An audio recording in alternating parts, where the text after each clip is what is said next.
எப்படி இந்த பல்பு நல்லா பிரகாசமாக எரியுது?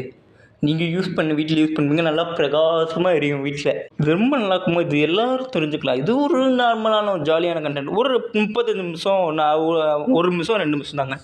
மிஸ் பண்ணாமல் வீடியோ பார்த்திங்கன்னா வீடியோ சூப்பராக இருக்கும். இந்த லைட்டில் ஆனோட் லேயரில் கரண்ட் பாஸ் ஆகும். ப்ளஸ்ஸு 2 ஆனோட் கேத்தோட் 2 வயருக்கு பார்த்திங்கன்னா பக்கத்தில் வைக்கும்போது ஒரு சின்ன ஸ்பார்க் மாதிரி ஃபார்ம் ஆகும். அது ஒரு பெரிய வயர்னா இந்த ஆனோட் வழியாக கரண்ட்டு பாஸ் ஆகும், கேத்தோடு வழியாக கரண்ட் ஏற்கும். இந்த ரியாக்ஷன் நடக்கும்போது என்னன்னா லைட்டாக ஒரு சின்ன ஒரு ஸ்பார்க் வரும். ஒரு சின்ன எலக்ட்ரிசிட்டி இருக்கக்கூடிய இதுனா பேட்ரி இந்த மாதிரினா தெரியாது. அப்போ இந்த இடத்துல ரிஃப்ளெக்டிவ் கெப்பாசிட்டின்னு ஒன்று இருக்குது. அந்த இடத்துல அது என்ன ஆகும்னா அந்த ஸ்பார்க்கை அப்சர்வ் பண்ணி அதை பிரைட் ஆகும். ரொம்ப சிறுசாக தான் பிரைட் ஆகும்.